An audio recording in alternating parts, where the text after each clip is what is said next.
Wow, assalamualaikum warahmatullahi wabarakatuh. Halo semua, apa kabar? Nih tanpa berlama-lama berbasa-basi, ini sih ngobrol santai aja ya. Nah, ini kali ini malam ini gue mau ngobrol sama Kang Didin.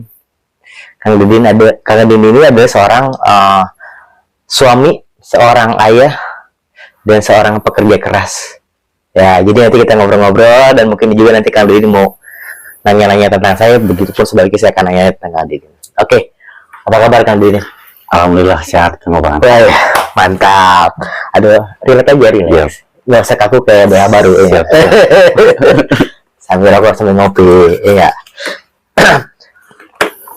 Keluarga sehat Kang Didin? Alhamdulillah sehat. Sehat. Nih Kang Didin ini kalau di sekolah senior saya, abang kelas nih, gitu. Nah, terus kita juga tumbuh besar di satu daerah atau satu wilayah yang sama ya. Iya. Ya, udah cukup lama nggak pernah ketemu. Sekarang satu kerjaan. Ya, lu ngapain sih satu kerjaan lu cuma ngobrol? Ya namanya juga ngobrol sama siapa aja dong, bebas. Iya. Nah, jadi memang kebetulan ini udah berapa minggu sih. Kali ngobrol yuk di saya punya tempat gini. Wah, nanti deh dan akhirnya alhamdulillah hari ini bisa gitu. Oke, Kang Didin. Kabar Kang Didin sehat ke Bang keluarga gimana sehatnya? Alhamdulillah sehat. Apa ya, keluarga, anak juga, istri. Alhamdulillah sehat. Ya, sehat. Anak berapa anak? Anak saya 2. Anak 2 laki-laki dua-duanya kan? Laki-laki. Istri berapa istri? Istri mah 1. Oh, istri satu. Jadi mau satu yang cukup lah. Iya. Cukup 1. Oke. Kang Didin ini salah satu orang yang gua kenal punya masa lalu yang cukup menarik. Ya, makanya ngobrol-ngobrol bukan berarti mau menguak luka lama atau bukan berarti mau wah kepo lu masa lalu gua, enggak. Cuma mah ini resep aja, belajar aja. Barangkali nanti ada teman-teman yang nonton, oh ternyata berumah tangga seperti ini ya, ternyata dulu masa lalu seperti tapi sekarang alhamdulillah lebih baik ya gitu. Jadi memang tujuannya ya apa ya, pokoknya petik aja deh, ambil aja yang positifnya, yang negatifnya udah nggak usah dihiraukan gitu. Nah, pertama-tama Kang Didin sekarang kerja di bidang apa sih Kang Didin? Saya sekarang bekerja di security ya. Emang yang gua kenal nih Kang Didin dari dulu pas gua belum bekerja di sini pernah di salah satu perumahan ya dulu ya.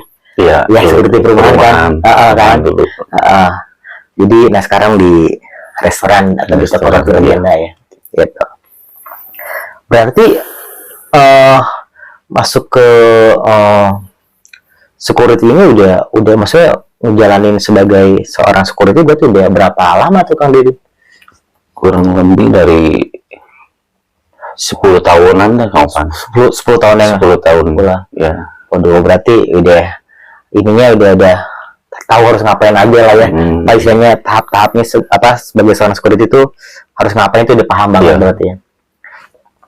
Nah, kalau di tempat kerja sekarang udah berapa lama nih? Di tempat kerja yang sekarang tuh kurang lebih 9 tahun atau 8 tahunan lah. 9-8 tahunan. Ya pasti sih sebelum saya sih kalau dulu ya kan gitu. Kalau dulu kan sebelum di situ saya di yayasan dulu. Yayasan. Kalau di yayasan saya dapat 2 tahun. Oh, jadi pengalaman security kurang lebih 10-11 tahunan lah ya.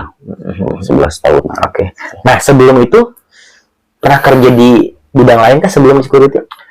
Dulu waktu awal-awal lulus sekolah tuh saya pernah kerja di pabrik. Oh, di pabrik metal itu. Di mana? Di pabrik metal. Oh, pabrik metal di daerah mana tuh?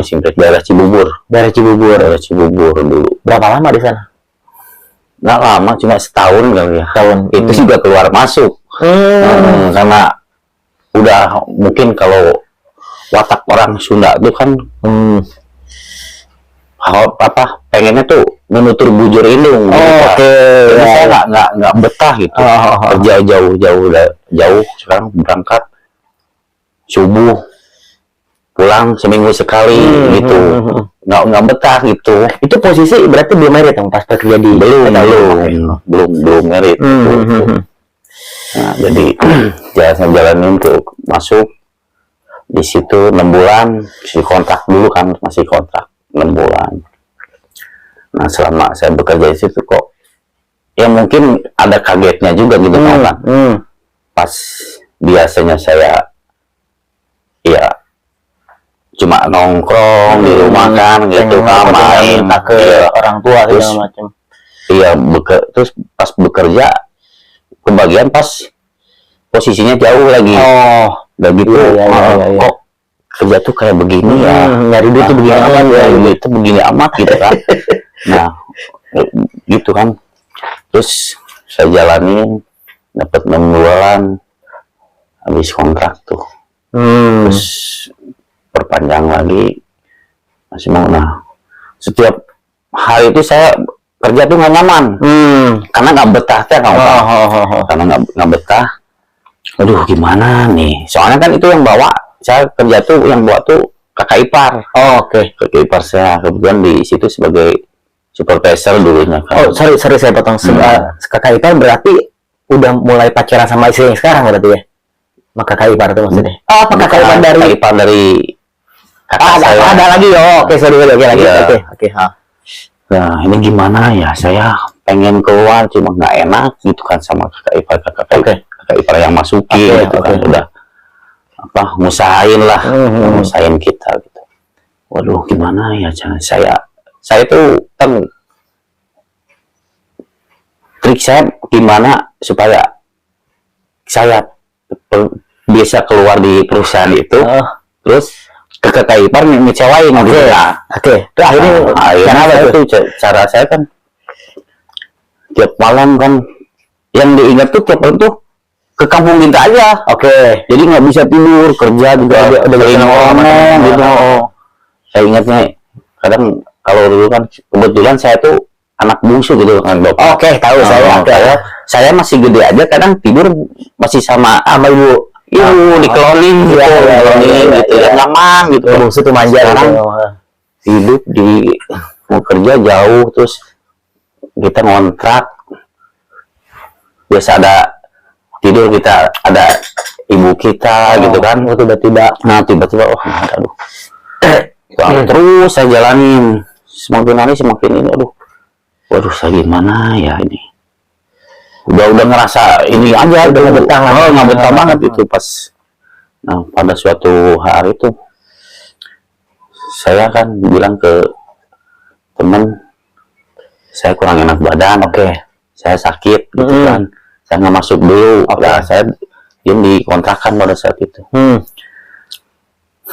Udah aja, maksud saya, aduh gimana ya, dan nggak sepintas, wah gini aja, saya intinya ada yang gebugin gitu kan. Jadi merekayasa saya rekayasa gitu. Nah, pada saat itu saya di kontrakan kan sendiri. Saya keluar ngambil batu gitu Kang Opan. Ngambil batu, saya di depan kaca ngambil batu, saya hajar ini saya kan. Pas ini saya jedak ini kan bengap. Nah, udah gitu kan, wah kok nggak keluar darah gitu kan. Saking nekat ya, saking pengen berhentinya, saya ambil silet kan, saya ini pokoknya harus keluar darah gitu ya. Keluar darah kan, udah bengap keluar darah. Udah aja, terus sudah sampai jam pulang kerja kan, teman saya kan datang. Sekali itu kejadian di Gebug ini ceritanya di dekat kosan di kontrakan gitu kan. Jam 4 sore, jam 5 sore teman saya pulang, kaget kan lihat saya, kenapa ini? Nah, tadi ada yang gebugin, saya minta duit, saya dipalak gitu kan. Wah, gua nggak benar, mau cari-cari orang. Semua kan teman-teman pada nyari, sampai di pabrik juga heboh. Heboh itu kan, saya juga pasti ya tahu gitu kan. Heboh, wah kan di sini ada yang gebugin. Kita cari, wah Kata akhirnya oke. Saya bilang, udah kita cari, malam kita gerakin katanya. Saya bilang udah nggak usah perpanjang lah. Lagian saya juga yang salah. Saya pas lewat permisi gitu kan. Gitu udah saya biarin. Nah ini kan saya pulang itu. Oke, udah kata betul ya udah pulang aja dulu. Itu udah ini biar ini dulu tenangin aja dulu. Kan udah sehari 2 hari di rumah gitu kan, ibu saya nanya nggak kerja kok nggak kerja lagi. Mau berhenti aja. Oke. Soalnya di sana rawan, rawannya orang-orangnya kurang ini juga gitu kan. Itu rekayasa sebenarnya merekayasa cerita. Rekayasa. Ada keluarga udah pernah cerita ke siapa lagi selain saya soal ini? Karena gini yang tahu pernah saudara saya gitu. Ada. Ibu sendiri nggak tahu. Ibu juga keluarga nggak tahu itu. Wah saya mereka itu. Gitu. Ini saking nggak betahnya itu. Itu tahun berapa tuh? Dulu sekolah saya tahun 2001. Itu kejadian tahun 2001 antara 2002 lah. 2002 itu kejadian itu ya. Kejadian. Waduh, luar biasa nih jadi sutradara, mantap ya. Ngerekayasa cerita ya. Oke. Nah, jadi setelah merekayasa cerita itu akhirnya tujuannya tercapai, berhenti. Terus respon dari Kakak Ipan gimana? Ya Kakak Ipan juga mulai agak curiga sih. Agak curiga. Oke. Udah itu mah. Kalau ya mau kerja ya itu buat kamu juga, kalau nggak kerja juga nggak apa-apa gitu kan. Kamu intinya mah biar belajar aja dulu, maksudnya nggak usah mikir-mikir kerja harus dapat uang, atau yang penting kita belajar dulu, ambil pengalamannya gitu. Kalau saya kan dulu nggak fokus ke situ. Jadi intinya saya nggak betah aja kalau jauh-jauh dari orang tua, dari kampung sendiri. Orang tua itu udah watak orang Sunda gitu ya. Manja lah mungkin, orang Sunda tuh sama lah gitu. Mungkin karena saya anak bungsu juga gitu kan. Kadang udah gede juga tidur, kadang suka masih melukit orang tua. Umi Iya. Sampai dikelonin baru tidur gitu kan. Ini sebagai tambahan informasi, Kak almarhum ya. Ada almarhum uminya Kang Ejing ini, beberapa adik saya dibantu melahirkan sama almarhum uminya Kang Didin. Si Dinar sama si Iman apa ya? Lupa tuh. Itu dibantu sama almarhum orang tuanya atau uminya Kang Didin. Dibantu untuk melahirkan. Oke. Nah, setelah itu sempat nganggur berapa lama? Lama itu sebagai pengangguran tuh. Kadang ya saya dulu kadang ojek. Jadi nggak jauh dari kampung aja, nggak mau kerja aja gitu. Jadi ojek nongkrong bareng teman-teman gitu kan, mabok gitu namanya biasa lah ya. Kumpul ya, kadang saya ngojek juga, kita ngojek nggak fokus ngojek, kadang kita cuma banyaknya nongkrong gitu. Nongkrong aja hura-hura sama teman-teman gitu. Nah, oke, setelah itu kan Didi sekarang udah punya anak duluan. Nikah tahun berapa? Nikah. Saya nikah tahun 2006. Tahun 2006. Itu ketemu istri gimana tuh? Nah, ketemu istri. Ceritanya begini, Opat. Jadi istri saya tuh teman kecil dulu, teman main. Emang istri tinggal di mana dulu pas kecil? Dulu kan depan rumah. Tinggal dulu, teman main juga dulu kan. Kalau dulu kan bapaknya tuh kan seorang pensiunan dari perhutani. Orang tuanya istri di Bogor. Tinggal di pas depan rumah dulu, sering main, terus lama pindah, nggak ketemu lagi udah SMA. Saya di STM. SMA tuh sempat ketemu nih sama istri ini dulu. Udah ini sih ini. Oke juga kan. Belum ada ketertarikan dulu teman kecil dulu gitu. Saya kan dulu suka main gitar sering nongkrong gitu kan sama anak-anak. Ya saya termasuk rusuh juga di kampung sih. Berisik gitu ya, berisik gitu karena saya gitaran tengah malam. Agak rese lah Jadi saya tempat saya nongkrong main gitar tuh di depan kakaknya dia. Ceritanya dia lagi nginep di rumah kakaknya di situ. Nah, pas gitar-gitaran. Posisi masih sekolah. Udah lulus? Masih sekolah. Masih sekolah. Gitar-gitaran gitu. Saya nggak tahu. Saya juga nggak. Saya cuma nongkrong gitu kan. Nggak taunya dia kalau setiap saya main gitar, perhatian dia tuh suka ngintip di kamar ngedengerin gitu. Siapa nih yang main gitar gitu. Ya ada pangeran nih. Nah, pada saat itu saya tuh sore tuh jalan tuh ceritanya mau ke depan sama anak-anak jalan. Pas ini papasan kan sama dia, mau kemana mau ke sini? Pas ininya lagi ketemu lagi di jalannya udah ketemu lagi lah saya bilang ini. Dan akhirnya terus saya kan ada ini ada perasaan mulai ada ini juga cuma bener-bener cinta. Kalau dulu kan kenangan tuh jamrud. Alam jamrud ada pelangi di bola mata. Ada pelangi di bola matamu dan memaksa diri untuk setiap saya ketemu dia terus tatapan ada getar-getar ini. Mantap. Iya, jamrud dulu. Pelangi di matamu. Nah, tahunya saya deket sama ponakannya juga. Ya, deket tuh maksud cewek apa tuh? Cowok. Maksudnya berteman baik lah sama ponakan. Cerita lah begini. Ada ini ke dia.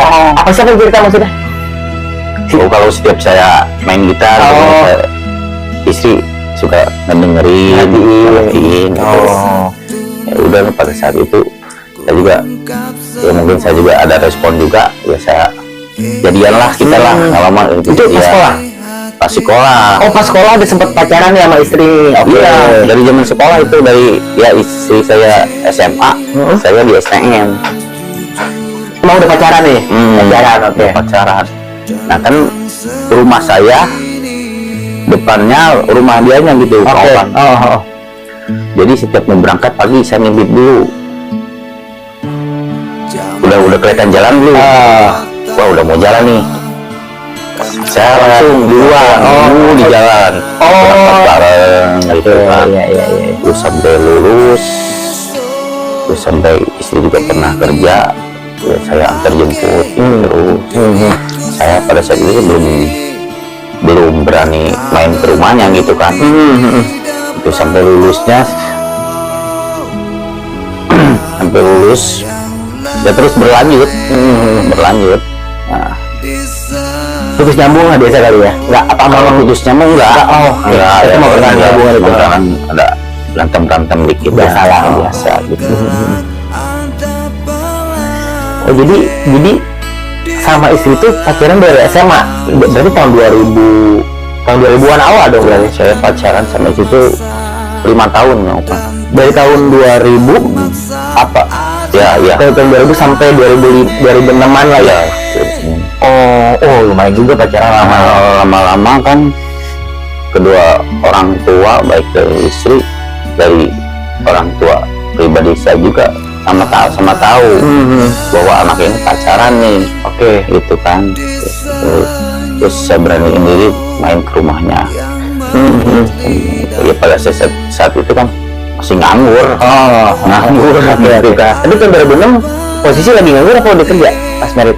Saya dibilang kalau pas merit itu saya tuh pengangguran berat Jadi alasan untuk memutuskan nikah tuh apa tuh?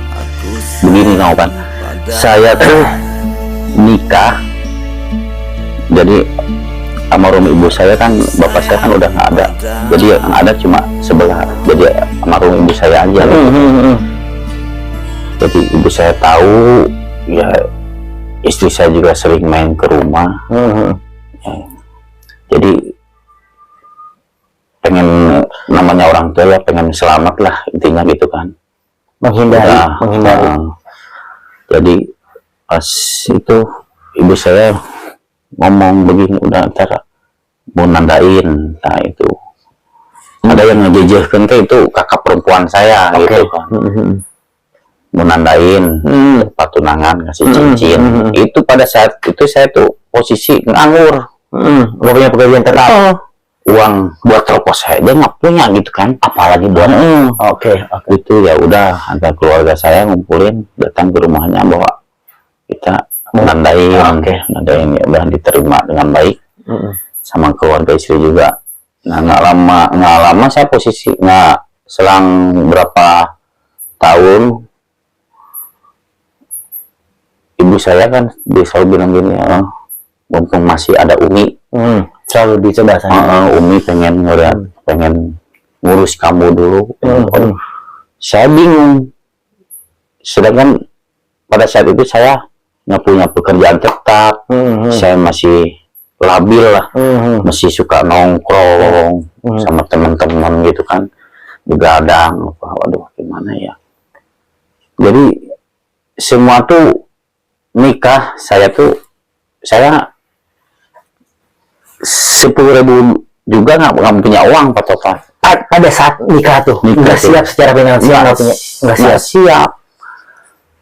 Saya omongin ke istri saya gimana, ya istri saya mau nerima. Pokoknya intinya dulu tujuan saya menikah tuh intinya saya pengen ada yang ngurus Umi saya. Kalau Umi saya kan udah agak tua. Jadi setiap saya tuh di rumah berdua cuma sama ibu saya. Jadi saya yang kadang nyuci baju saya sendiri, nyuciin pakaian ibu saya. Jadi pokoknya intinya makannya, bajunya Kang Didin yang ada yang ngurus. Jadi awal pemikiran awal pada saat memutuskan untuk menikah dengan istri tuh pastilah kalau cinta udah pasti, sayang udah pasti lah, itu dengan tersebut udah pasti lah ya. Terus harapan yang lainnya adalah ya berharap bisa bantu Kang Didin ngurusin Umi Kang Didin pada saat itu. Benar. Tapi pada saat Kang Didin punya pemikiran itu, terus akhirnya menikahlah dengan istri. Harapan itu benar-benar terjadi nggak? Maksudnya memang istri bantu urus Umi atau memperhatikan Umi setulus sesuai harapan Kang Didin nggak pada saat itu?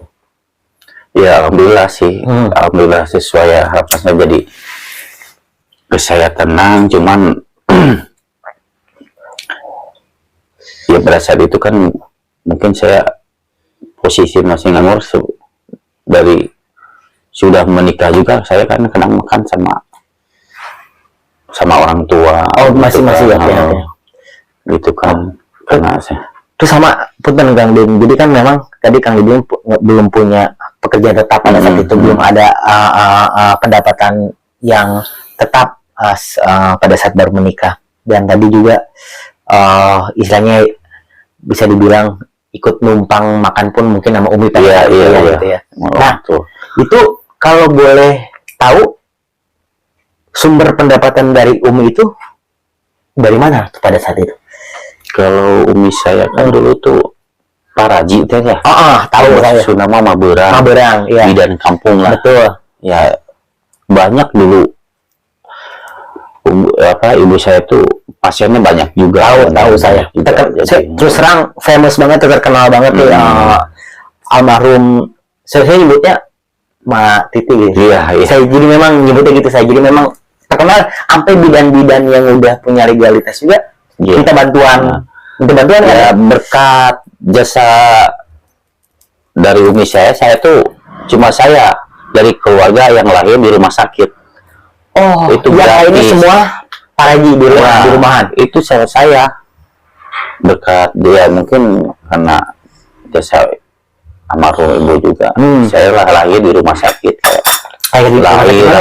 rumah sakit Ciawi. Rumah sakit Ciawi, oke. Lahiran, dari susunya itu semua gratis. Gitu.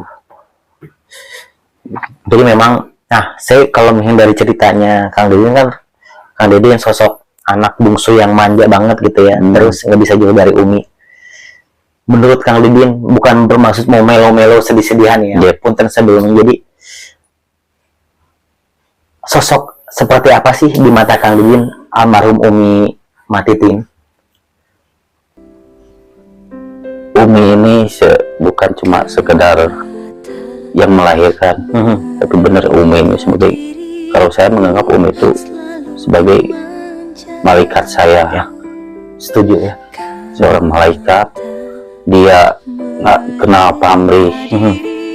Kita mau gimana, mau senakal gimana, dia tetap kasih sayang. Seorang ibu itu tetap Senakal kita pun tetap dia tidak meninggalkan kita gitu. tidak pun meninggalkan kita. Makanya buat Kang Opan juga gitu kan, mau Kang Opan kan sekarang masih punya, alhamdulillah masih ibu juga ya, tolong Kang Opan selama masih ada, tolong saya amanat aja gitu maksudnya. Tolong sayangi, jagain ya. Jangan sampai terluka hatinya ya. Gitu aja.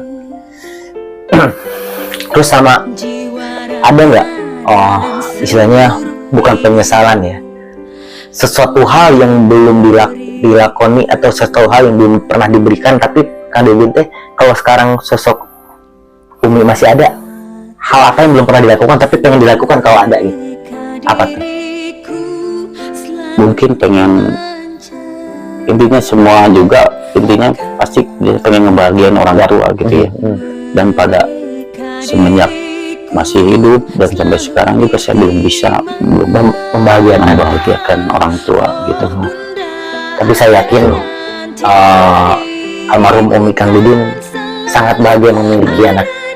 Alhamdulillah dengan posisi saya sekarang juga, ya mungkin saya dari bekerja keluarga mungkin atas izin doa-doa almarhum dari almarhum juga gitu. Oke. Ya jadi memang saya sih memang dulu ya, karena kan memang saya adik litingnya Kang Didin, jadi saya tahu lah Kang Didin salah satu anak sekolah dulu ribut, tukang ribut juga gitu ya. Terus ya biasalah anak di kampung ya, maksudnya saya juga sama orang kampung ngumpul-ngumpul, genjreng-genjreng, minum segala macam gitu ya. Dan walaupun karena kan memang yang saya tahu adalah keluarga dari Kang Didin kan alhamdulillah ya, maksudnya yang saya tahu juga ada kakaknya ada jadi ustadz ya. Nah, jadi memang, tapi walau bagaimanapun sikap atau sifat Kang Didin yang mungkin secara harfiah tidak disukai sama almarhum Umi, tapi Umi Kang Didin sabar nanggepin sikap Kang Didin yang mungkin pada saat sudah diatur, sudah diomongin segala macam gitu ya. Oke. Kita geser dulu sedikit, sedih-sedihan kita lewatin dulu.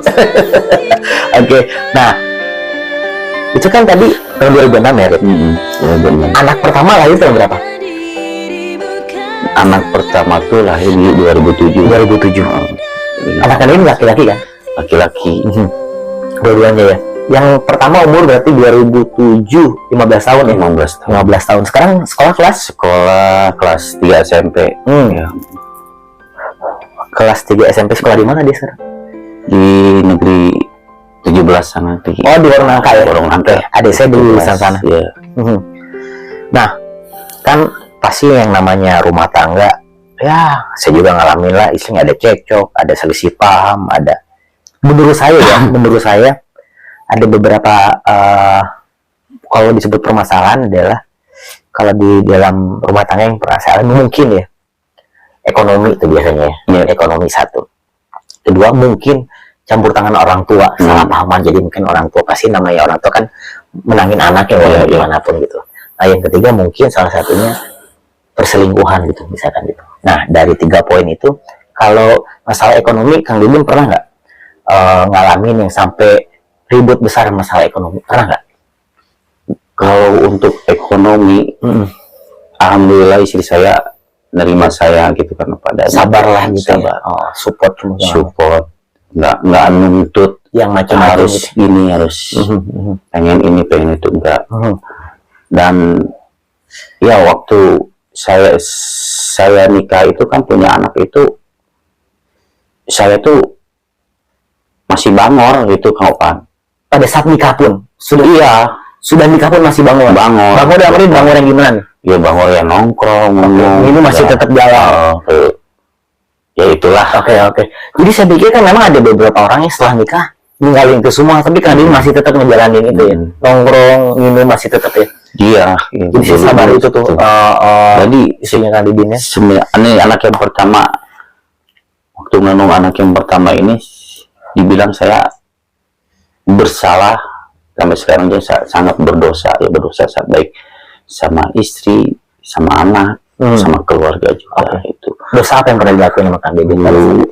jadi setiap ya saya masih nongkrong bareng teman-teman waktu masih hamil. Isi saya tuh nangis, saya pulang Ngeliat kelakuan kalian. nangis, Pulang pulang malam, malam. pulang tengah malam, nangis saja. Dan prihatin banget ini yang kalau anak yang gede ini mah. Karena ya kelakuan sayanya gitu, ya saya masih labil, masih senang gitu kan. Dan kadang saya pulang juga mau bawa duit Kang Opan. Kan saya dulu ngojek juga. Iya, kayak ngojek juga. Istilahnya ya Pak, kayak formalitas aja ngojek, padahal mah mungkin hasilnya juga mungkin makin minum juga lah daripada sendiri. Iya. Cuman salutnya sama istri saya yang nangis.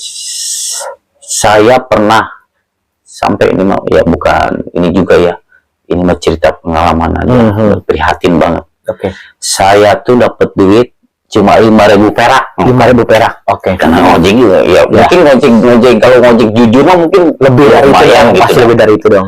Cuma sisa 5.000 perak di kantong ya Opan. Itu mungkin sisa-sisa habis belum. Gitu. Saya kasih ke istri saya. Ini cuma dapat segini, saya bilang. Cuma dapat segitu. Bayangin Kang Opan ya. dengan apa kondisi sekarang kayak gimana itu uang 5.000 cukup apa sih? Oke. Tapi alhamdulillah istri saya bilang ini cuma dapat 5.000. Istri saya bilang iya alhamdulillah. Bersyukur. Terima kasih. Siapa tuh Mas? Itu istri saya Yayu. Yayu. Mantap. Oke. Terus saya masih di sini. Nggak nuntut gitu. Kadang ada 15.000, 20.000 gitu kan. Ya posisi saya masih nganggur gitu kan. Ya mungkin alhamdulillah sekarang juga mungkin udah kalau untuk segi ekonomi untuk istri saya mungkin udah terbiasa lah. Terbiasa susah mungkin gitu. Udah biasa emang susah dari dulu gitu maksudnya. Jadi nggak banyak tuntutan Sampai sekarang alhamdulillah ya. Jadi alhamdulillah cukup mensyukuri memiliki suami seperti Kang Didin ini. Oke. Nah, kalau kan tadi udah ekonomi berarti bisa dilewatin, bisa istri Kang Didin sabar, support, bersyukur aja dengan apa yang dihasilkan gitu ya. Nah, yang kedua campur tangan orang tua, karena kan pada saat udah nikah, Umi kan masih ada kan? Ada nggak pernah nggak ada selisih paham antara baik itu dari Kang Didin atau dari istri, pernah ada kesalahpahaman ikut campur rumah tangga Kang Didin nggak? Pernah sih kadang umi saya kan jadi mungkin ke anak saya dulu umi saya jadi kadang umi saya nggak suka kalau anak tuh dikasih mie. Oke. Pesan. Sama istri saya kan ya emang adanya sama ini gitu kan. Iya. Kalau boleh mie mah gue pengennya main-main gitu kan. Saya tuh jangan kasih mie aja tuh anaknya. Tapi berdua sih di kamar umi kok Uma begini saya begini. Ngeluh sama suaminya. Ngeluh sama saya, ya udah saya bilang nggak usah samanya, biarin, nggak usah dimasukin hati, biarin wajar, nggak apa-apa, namanya juga orang tua. Iya gitu, saya selalu menangin juga ke situ. Kalau untuk mertua, ibu mertua juga, alhamdulillah mereka nggak banyak ikut campur urusan rumah tangga saya, walaupun posisi saya nganggur, tetap aja gimana nggak kerja, nggak yang ngeremehin atau apa segala macam ya. Cuman kadang kita sendiri aja malu nggak enak kadang itu.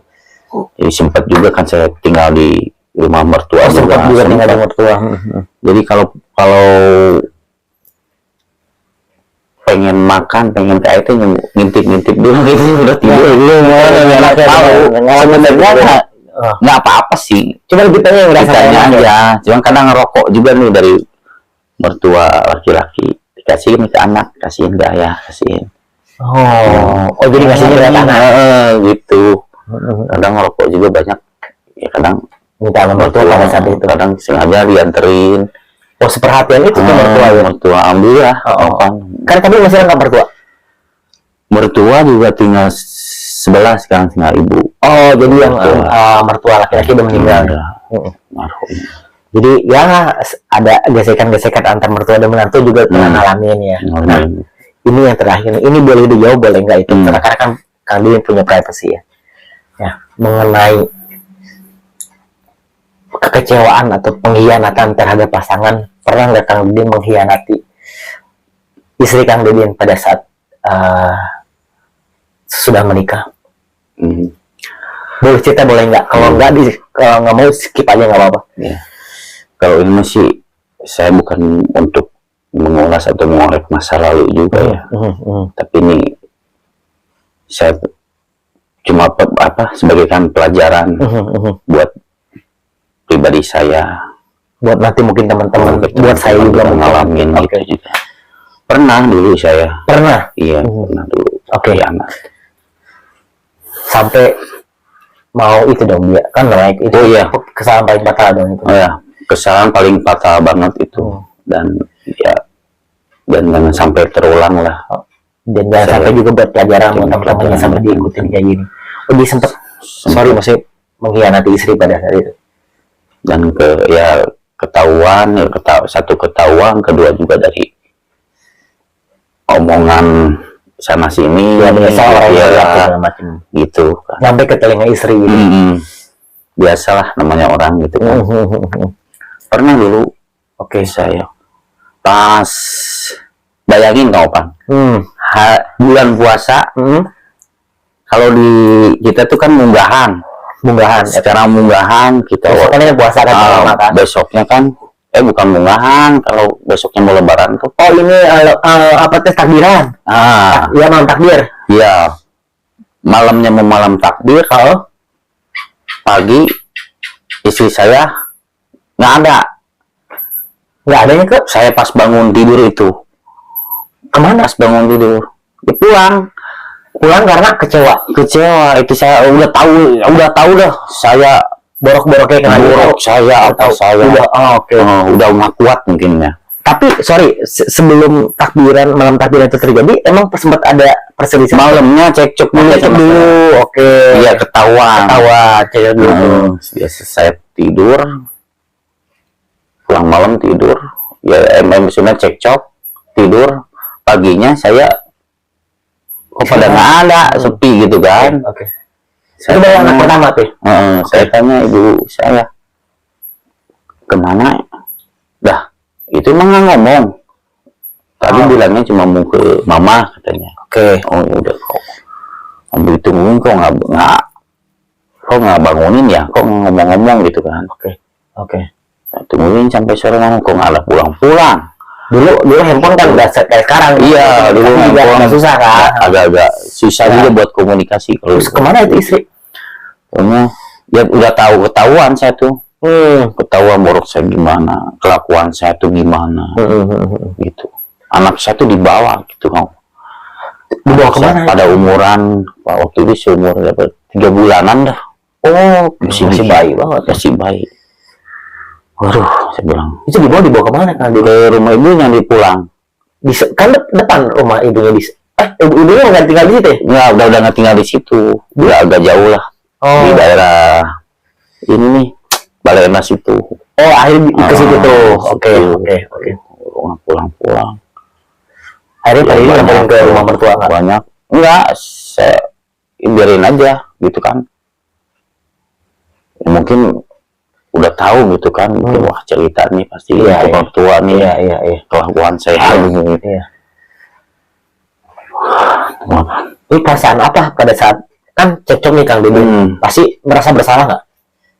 Apa memang kekeh? Ya namanya orang lagi gitu, apa jadi kekeh pada benernya gue ngerasa bener aja? Pada saya udah sadar apa belum? Apa masih emosi juga? posisinya masih emosi. Jadi lu pergi deh bodo amat tuh gue. Iya, Oke. Posisinya gitu aduh, saya bilang ya biasa saya cuek nongkrong malam masih ini. Dan besoknya kan lebaran. Nah, pada ke rumah Si mertua nih. istri saya dibawa. Oh ada ke rumah. Oke. Biasa kalau hubungan antara orang tua Baik-baik aja lah biasa. jadi seolah Tidak terjadi nggak apa-apa. ada apa-apa. Bilangnya jauh, kenapa nggak pulang, kata ibu saya. Pengen di mamah dulu. Tapi pada saat itu uminya Kang Didin tahu nggak permasalahannya? Tahu. Oh tahu, oke. Tahu. Di keluarga saya juga semua tahu. Kelakuannya Kang Didin kayak gitu ya? Kelakuan saya mungkin bukan cuma keluarga saya, mungkin semua tetangga juga pasti tahu. Tahu kelakuan saya tuh, kenapa saya begini. Nah itu berjalan sampai 8 bulan Kang Pak. Begitu. Bayangin saya pisah rumah. Pisah rumah. Oh sempat pisah rumah selama 8 bulan. 8 bulan. Jadi 9 bulan. si istri sama anak tinggal di rumah mertua. Rumah mertua. Nah pada saat ditinggalin selama 8 bulan tidak tinggal serumah, Kang Didin melakukan perbaikan apa memang kayak happy aja ditinggalin? Awalnya sih saya aja biarin aja lah, jadi gue bisa hidup sendiri gitu. Gitu maksudnya apa? Nah, tuh yang penting saya masih punya Umi. Oh, nah itu. Oke. Ada Umi gitu kan. Oh jadi sorry ya saya potong, berarti Kang Didin tuh pada saat itu nggak ngerasa salah amat berarti? Iya. Bener ya? Tidak sendiri dong. Kan kalau misalnya saya pengennya bener aja. Iya. Egois. Oke. Sekarang keluar kemana nggak ngomong gitu kan sama suami gimana gitu kan. Padahal tanpa disadari ya ada sebab akibat. Dia makanya nggak ngomong, lu udah bikin gue kecewa sebenarnya kan gitu. Nah, pada saat itu saya malah tambah marah tuh ngomong baru. Oh malah jadi makin kacau nih pergaulan nih. Aduh. Itu umi saya kan saya bilang gitu. Ajakin pulang istri sama anak kamu. Nah, pada saat itu saya coba ke rumah mertua kan, buat ngajak istri saya pulang. Nggak mau. Saya nggak mau. Istri saya pengennya pisah. Oh, oke. Sakit hati banget. Udah sakit hati banget. Kelakuan saya saya tuh bikin ini tuh bukan cuma di belakang, depan mata. Dia sendiri gitu. Jadi mata dia sendiri yang melihat langsung. Terus ini sorry nih Kang Didin, kan 8 bulan pisah rumah sama istri, komunikasi kurang baik kan segala macam. Nah, terus tadi juga kalau yang saya tangkap sedikit, pada saat itu belum sadar 100%, malah kayak ngerasa bener aja. Lu tanpa disadari, lu nggak izin keluar rumah, gue kecewa sama lu, lu nggak ngerti gue kecewa gitu kan. Padahal kan itu kekecewaan itu kan ada dasarnya kan gitu. Nah, selama 8 bulan ditinggal gitu, masih ngejalanin hubungan sama perempuan yang tadi ya? Tapi boleh ya, terserah itu. Tapi kalau awalnya sih masih nggak sadar berarti masih sadar. Udah masih belum sadar juga. Tiap hari masih nongkrong gitu kan. Iya. Ya istilahnya saya coba buat apa? Biar nggak terlalu fokus sama permasalahan saya gitu. Saya gimana caranya? Pokoknya tiap malam saya nongkrong ini. Nah. Dan selama 8 bulan terus umi saya tuh bilang, tengokin anak kamu ini buat beli susu, ini tengokin anak kamu gimana juga itu darah daging kamu. Betul. Darah daging kamu, tengokin anak kamu. Oke. Iya, saya nganggur juga gitu kan, masih ini uangnya kasihin ke anak kamu buat beli susu. Nah, alhamdulillah waktu itu selama pisah sama istri itu udah respon baik dari orang tua, kakak saya baik, kakak saya dari perempuan, laki-laki juga mereka sering nengokin gitu ke rumah istri. merhatiin lah kebutuhannya. merhatiin. Walaupun Kang Deddy pada saat itu tidak bertanggung jawab. Iya, Benar nggak? Iya. Lalu pada saat itu selama 8 bulan nggak tinggal serumah, tidak bertanggung jawab sebagai suami, tapi kayak diwakilkan tanggung jawabnya sama keluarga Kang Deddy, sama Alhamdulillah. kakaknya, sama itu. Tapi ya itu jarang terjadi, maksudnya karena mungkin dari keluarga Kang Deddy juga ngerasa bersalah nih, adik gua atau anak gua salah nih. Iya. Yaudah deh, dia belum sadar sepenuhnya, gua deh merhatiin istrinya dan anaknya gitu ya. Terus akhirnya sampai akhirnya bisa jadi baikan atau balikan lagi, titik sadarnya tuh setelah kejadian apa sih? Pada saat itu saya mungkin batin anak saya juga ya. Saya lagi di luar, kepala perasaan sakit banget, Pak. Fokus manteng, ingat sama anak-anak, sampai sakit tuh. Kok sakitnya sampai begini? Isi enggak, minum enggak, meeting enggak kok. Tapi pusingnya sakitnya begitu. Fokus sama anak. Nah pada saat itu juga saya langsung pulang, langsung saya peluk ya Umi saya kan. Umi tolongin, Minta maaf gitu macam. Umi tolongin saya, sayang sama anak saya. Tolong suruh pulang, bantuin, tolong anak saya. Oke. Saya pengen gedein dia, ini juga pengen ngurus dia. Nah, pada saat itu wah udah langsung saya drop itu otobat. Saya nggak keluar sama sekali. Udah ngedrop. Oke. Bener-bener wah bener baru sadar gitu kan mungkin Menyadari kesalahan. menyadari Iya. ya. Oke. Wah bener mantap aja tiap hari ingat sama anak. Malam tidur lihat sebelah nggak ada anak, nggak ada istri, nggak ada. Pada saat itu saya langsung nggak mau keluar sama sekali selama itu. Nah akhirnya pada saat itu kakak saya kan lagi bangun rumah nih. Kamu mau nggak kerja BCA katanya? Gitu kan, BCA bangunan Can Angger. Mungkin dibangun itu. Oke. Iya, bangunan Can Angger. Nah selama beberapa bulan saya kerjalah ya. Tiap gajian kan seminggu sekali saya. Tiap gajian seminggu sekali, sekalian apel nih, gitu kan. Saya nengokin anak. Oh, jadi apel lagi nih. Apel lagi, kasihin. Oh, nemuin. Wah, Tapi saya mau nemuin waktu itu. Mau ngobrol, saya ajakin, saya rayu, saya bujuk, ya, saya Minta maaf lah, saya minta salah. maaf. Tetep itu. Mau pokoknya bukan bisa aja mau gitu. Sampai akhirnya dimaafkan tuh apa tuh momen sampai akhirnya apakah Kang Deddy janji satu hal gimana perubahan Ya. segala macam? Ada ya itu sampai saya serang itu lama proses itu lama saya bujuk kayak saya nangis ya ngebayangin jadi banyak istri cerita dari ini itu yang bikin Dia jadi kayak nggak yakin sama Kang Deddy gitu. ada orang ini cerita lagi ini. Oke. tiap ini saya nengokin hujan-hujan opan saya ke rumah mertua kata ibu saya anak kamu bawa ke sini main. Saya bawa anak doang. Istri mah nggak mau ikut. Cuma main sore anterin itu hujan-hujan. Saya gendong anak, gitu kan, anterin ke rumah saya. Bener. Nah pada saat itu saya benar-benar intinya pengen berubah. Saya benar-benar intinya saya sayang sama anak keturunan saya. Jadi saya pengen benar gedein dia. Iya, itu kan. Pengen didik dia gimana. Proses itu lama juga dan akhirnya lama terlambat laun terus saja gitu kan. Saya bujuk saya akhirnya maulah. Istri akhirnya mau balik Saya cuma dengan syarat di atas materai. Oh jadi istri Kang Deddy oke gue balik sama lu bikin perjanjian di atas Perjanjian itu tertulis. Boleh tau nggak isi perjanjiannya apa? Ya pokoknya sekali lagi saya berbuat seperti itu udah nggak ada maaf. Gue tinggalin total, gue nggak mau lagi baik sama lu. Iya. Inti dari isi surat perjanjian itu gitu. Intinya gitu. Udah ngobrol saya sama keluarga sama Umi juga. Pengen balikan cuman ya ada semacam syukuran lah. Ya udah dari pihak keluarga saya terus kumpul disaksiin sama keluarga baik itu istri keluarga saya juga ada program saya bikin perjanjian di atas materai.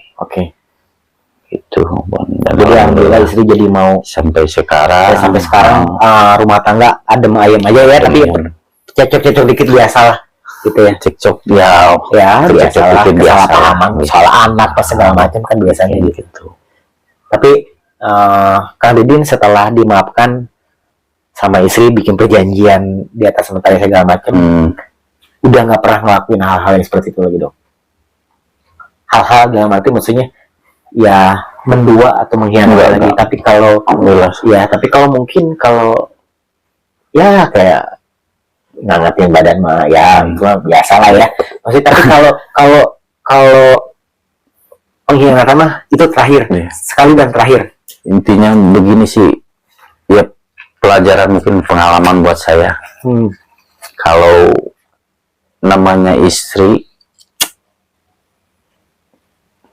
kita seburuk gimana, ini juga pasti mau ngurus kita gitu kan, Ya. Kalau istri tuh. Tapi kalau kita misalkan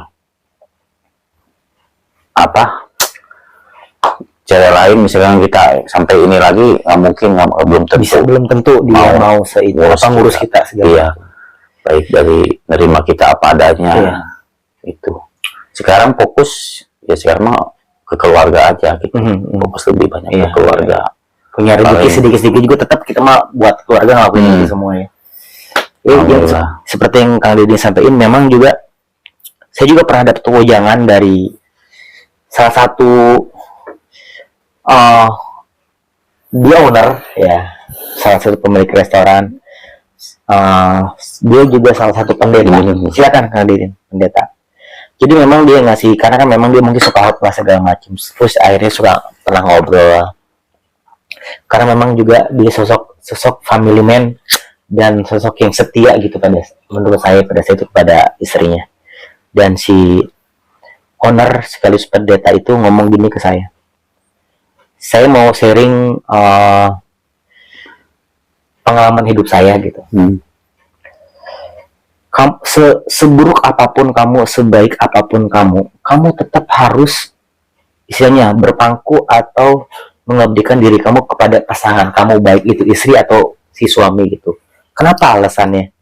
Karena nanti suatu saat, mau tidak mau pada saat anak kamu dewasa nanti, kamu akan ditinggalkan dalam arti kalau perempuan nanti dibawa sama suaminya, kalau si laki-laki nanti dia akan fokus sama istrinya.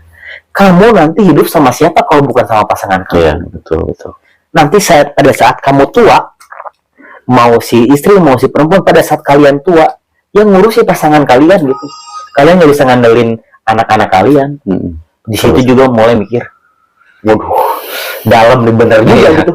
Jadi memang kita tuh kalau misalnya kita memang harus mengabdikan diri pada pasangan kita, ya artinya siapa lagi yang mau ngurus kita pada saat kita berpelot, ya nggak? Betul. Ya kan anak-anak kita kan nanti fokus sama pasangannya. Iya. Kan kita juga nggak bisa nuntut mereka buat ngurus kita. Kan nanti juga dia harus ada fokus ngurusin anak istrinya atau anak atau suaminya gitu. Di situ mulai, oh iya bener. Nah, pentingnya kita sayang sama pasangannya begitu. Tapi berarti yang tadi 3 poin yang sempat saya sebutin, ekonomi, campur tangan orang, dan ada orang ketiga atau perselingkuhan, berarti Kang Dede udah ngalamin itu lah ya. Dan alhamdulillah udah bisa lewatin itu semua. Iya. Oke. Ya intinya mah buat pengalaman aja gitu kan, isinya satu pelajaran. Ya, Tetap kita mau gimana juga, tetap kita pasti kembali ke istri. Istri kita yang mau baik suka maupun duka, apa. Istri kita yang akan ngurus kita nanti, dan kita akan tua gitu kan. Betul. Ya mau gimana juga, kalau dipikir secara logika, iya lu mungkin happy ya pada saat lu sekarang lu main gila segala macam. Ya tetap ya nanti lu juga nggak akan sebaik pasangan lu gitu. Begitupun misalkan lu sekarang mungkin di luar ada yang jauh lebih cantik misalkan atau apa segala macam. Bisa nggak lu si pasangan lu bikin senyaman lu sekarang gitu ya. Jadi memang ya pokoknya intinya buat teman-teman nanti yang nonton, kita berdua udah berumah tangga, dan jadi memang kalau nanti ada yang mau berumah tangga, kalau bisa jangan coba-coba ke poin yang tadi terakhir ketiga itu, udahlah kita fokus aja sama pasangan sama anak ya. Nah, oke. Thank you Kang Didi udah mau berbagi soal pengalamannya. Nah, setelah itu kan bukan rujuk ya, misalnya baikan lagi nih, baikan lagi, jalanin segala macam. Itu berarti sekitar tahun 2008 2009 dong ya?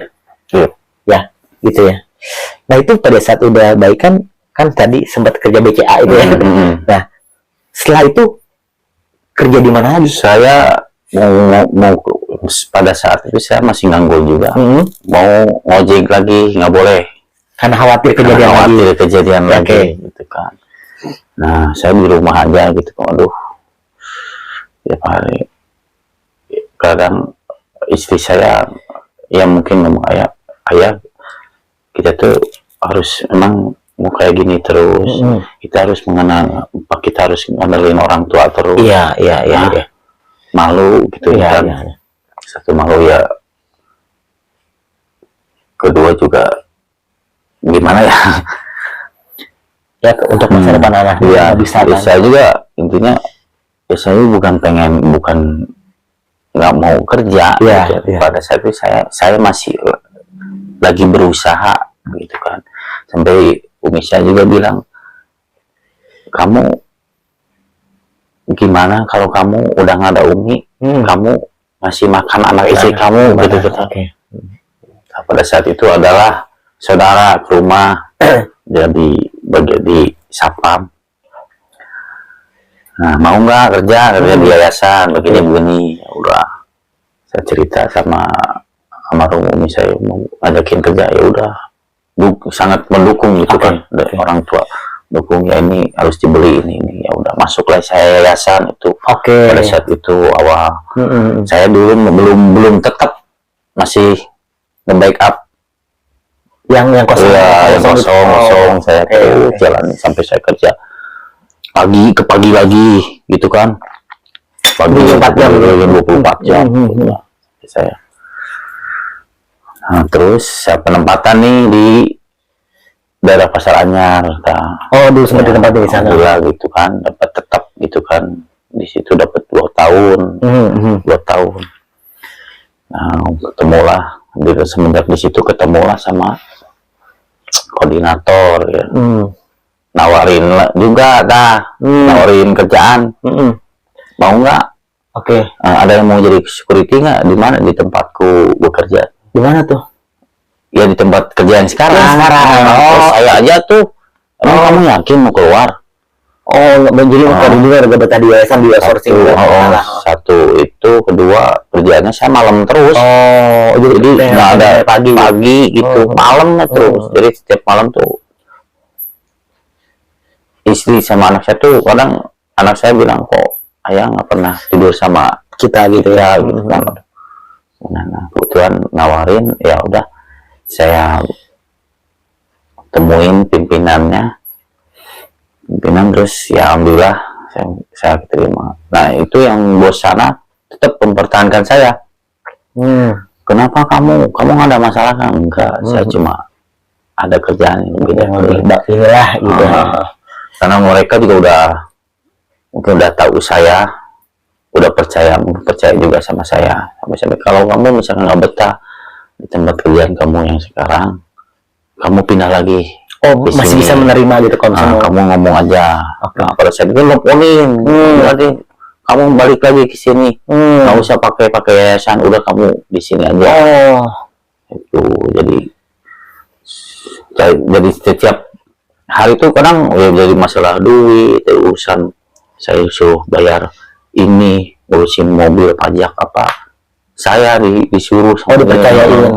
Saya dulu pegang duit itu bukan cuma 1 juta 2 juta, 100 juta itu saya. Gitu.